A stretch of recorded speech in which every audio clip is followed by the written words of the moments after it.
Bienvenue sur Africa 24 dans cette nouvelle édition de l'Africa Tonight. Au sommaire de l'actualité, à Kinshasa, sous haute tension, la réforme électorale approuvée au cours du week-end par la Chambre basse du Parlement crée la polémique. Le moindre rassemblement a été systématiquement dispersé par la police ce lundi. Bilan, 2 civils et 2 policiers ont été victimes des violences. Cessez-le-feu de l'armée libyenne depuis ce dimanche. L'état-major de l'armée et la milice rivale Fajr Libya sont en négociation à Genève pour un règlement apaisé du conflit. Climat tendu au procès de Karim Wade au Sénégal. L'ancien ministre aurait refusé ce lundi de comparaître devant la cour de répression de l'enrichissement illicite. Il dénonce les conditions dans lesquelles se déroule son procès. Des incidents ont éclaté ce lundi à Kinshasa, capitale de la République démocratique du Congo. Des manifestations ont également été signalées à Goma, la principale ville de l'Est du pays. Un projet de loi électoral qui conditionne l'organisation de la présidentielle en 2016 au résultat d'un recensement a mis le feu aux poudres. Les précisions d'Ibra Hadinyaï. En République démocratique du Congo, l'adoption de la loi électorale ravive les crispations entre la majorité présidentielle et l'opposition. La manifestation de l'opposition pour protester contre l'adoption de la loi électorale en cours d'examen au Parlement a été interdite ce lundi. Pour les autorités, cette interdiction n'est que le fruit de l'application de la loi. Une raison simple et légale. En droit congolais, il a été proclamé l'inviolabilité du siège du Parlement. Il est interdit de manifester dans le siège du Parlement selon la loi congolaise. Les partis d'opposition qui ont appris à manifester ont indiqué dans leur tract qu'ils invitaient leurs adhérents à occuper le siège du Parlement. C'était une violation flagrante. La loi congolaise qui interdit que l'on manifeste dans le siège du Parlement pour ne pas faire pression sur les élus de la nation. Je pense que tous les États de droit de par le monde ont une telle disposition. Et donc la police a été chargée de protéger l'inviolabilité du Parlement, qui est une disposition de la loi et de la constitution congolaise. Pour les autorités, le déploiement en masse de la police dans les rues de la capitale ce lundi se justifie par le besoin de sécuriser la délégation du président angolais José Eduardo dos Santos. L'opposition dénonce la brutalité des forces de l'ordre qui auraient fait usage de tirs à balles réelles. M. Kabila tente de faire un coup de force comme notre constitution le dit clairement. Il ne peut pas briguer un 3e mandat parce que n'oubliez pas que M. Kabila est au pouvoir depuis 2001. Alors là, depuis le samedi passé, pendant que les gens commémoraient l'anniversaire de notre héros national, M. Lumumba, il a réuni précipitamment à l'insu de tout le monde le Parlement mécanique pour adopter la loi électorale qui dit clairement qu'il faut qu'on aille au recensement avant les élections. Or, dans le contexte actuel, c'est impossible. Aujourd'hui, on avait prévu cette manifestation pour contrecarrer ces parlements mécaniques qui ne représentent même pas la population congolaise, de ne pas continuer à travailler dans l'illégalité avec contre-volonté de la population. C'est pourquoi vous avez vu, il y a eu des morts, il y a eu beaucoup de blessés à balles réelles. Et nous condamnons cet acte-là criminel. La loi électorale très controversée devrait être examinée ce lundi au Sénat après son adoption à l'Assemblée nationale. Rappelons que l'opposition dénonce la volonté présumée de la majorité présidentielle de modifier la Constitution afin de permettre au président Joseph Kabila de briguer un 3e mandat, contrairement à l'article 220 de la Constitution limitant le nombre de mandats à 2. Deuil national décrété au Niger. Le gouvernement a annoncé un deuil de 3 jours à compter de ce lundi en mémoire des 10 personnes décédées durant les manifestations des 16 et 17 janvier. Les drapeaux seront mis en berne sur tout le territoire lors des émeutes contre la parution du dernier numéro de l'hebdomadaire satirique Charlie Hebdo à Zinder et à Niamey. Des églises ont notamment été pillées et incendiées. Un appel au calme a été lancé. Une enquête est ouverte sur les violences, a annoncé le président nigérien Mahamadou Issoufou. L'armée libyenne a annoncé ce dimanche un cessez-le-feu sur tous les fronts. Il y a quelques jours, la milice rivale Fajr Libya avait fait de même pour soutenir les négociations de Genève en faveur d'un règlement du conflit entre des milices. C'est dans ce contexte que doit débuter une nouvelle réunion du Conseil de sécurité de l'ONU à Genève en Suisse. Les précisions à Dibra Hadindiaï. Une lueur d'espoir dans le ciel libyen. Après la milice Fajr Libya, l'armée libyenne a annoncé ce dimanche 18 janvier un cessez-le-feu pour soutenir les négociations de Genève en Suisse en faveur d'un règlement du conflit.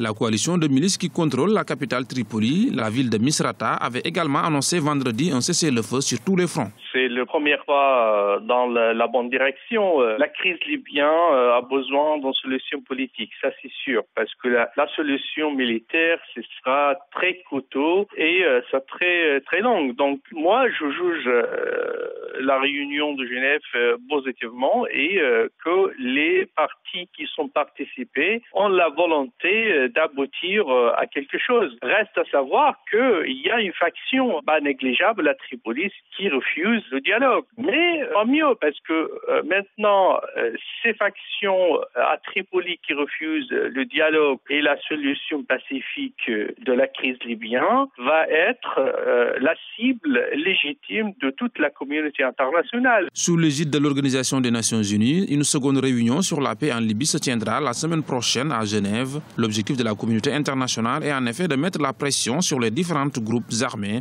et mettre un terme à la guerre fratricide qui tiraille le pays. L'un des points qui était discuté, c'est le faux, et d'arrêter toute hostilité militaire. Mais on a une faction très radicale au sein du Fajr libyen et qui est représentée par l'ancien Congrès qui ne veulent pas, on sait, ces gens, ils sont des extrémistes islamistes qui ne veulent pas même l'État libyen qui voient au-delà de la frontière libyenne. Donc c'est normal, le cessez-le-feu faut pas respecter, mais en tout cas, il y a une pression internationale arabe très importante sur les gens qui représentent ces mouvements et je pense qu'ils n'osent pas maintenant procurer à les armes tant que l'armée libyenne est très très vigile par rapport à l'opération militaire, soit dans le croissant pétrolier, soit dans Benghazi ou d'autres régions où se trouve l'opération militaire. Les annonces de cessez-le-feu ont été régulièrement violées ces derniers mois.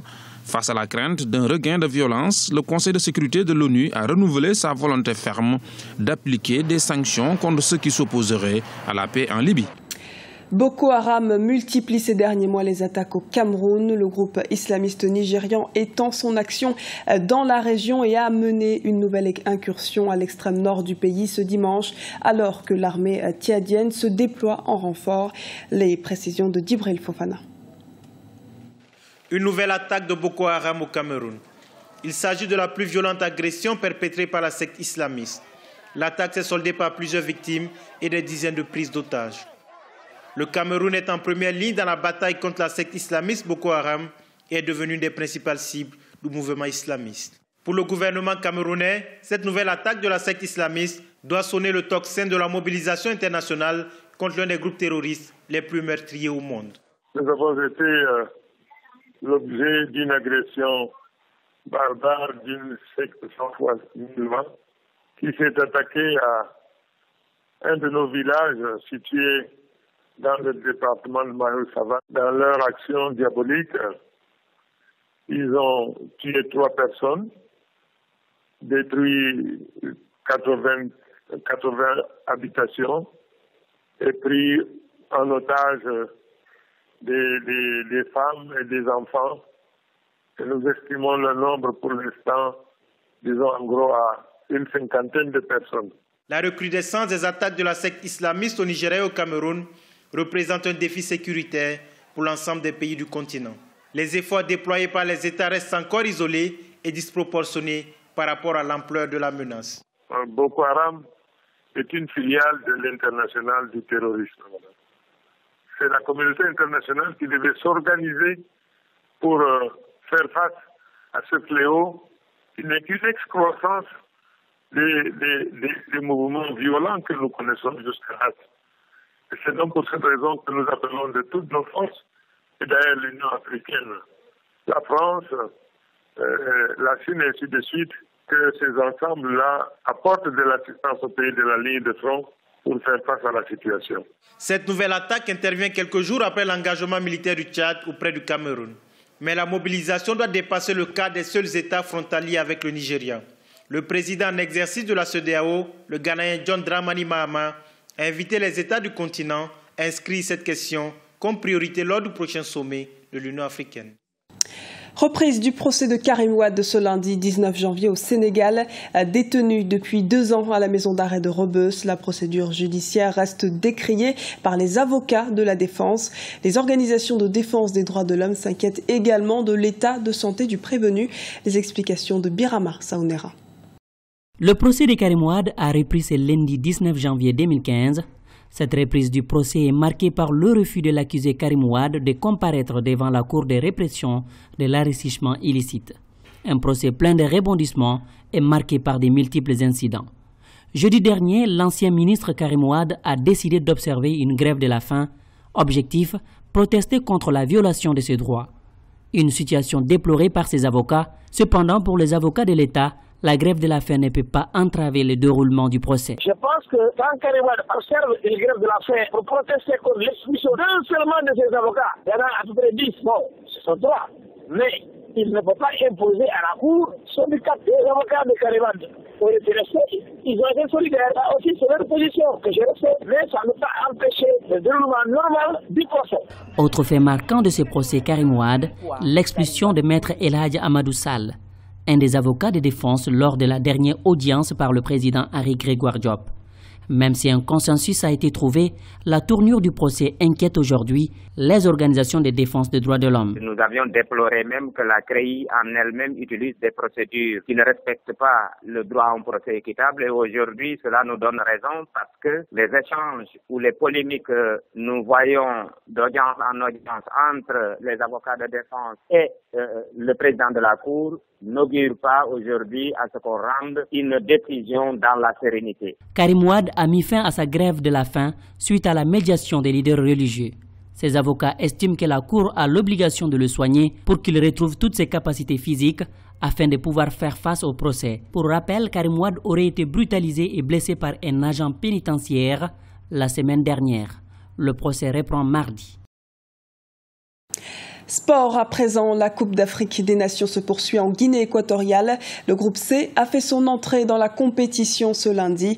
La rencontre Ghana-Sénégal s'est soldée par une victoire des Lions de la Teranga 2-1 grâce à un but de Diouf à la 58e minute et un but de Moussa Sow dans les arrêts de jeu.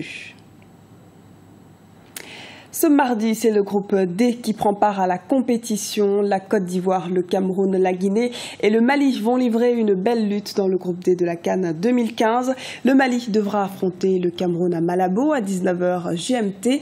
La Côte d'Ivoire rencontrera tout d'abord la Guinée juste avant à 16h GMT. Les pronostics vont bon train chez les supporters. En voici quelques-uns. C'est difficile pour moi de dire que la Guinée-Conakry peut gagner. Aussi avec le rang que la Côte d'Ivoire occupe mondialement et en Afrique, vraiment est favori et doit faire preuve de sa suprématie.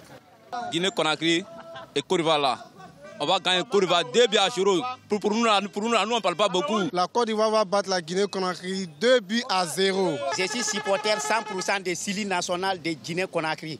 Inch'Allah, cette fois-ci, Côte d'Ivoire contre Guinée-Conakry, on va gagner 3-0.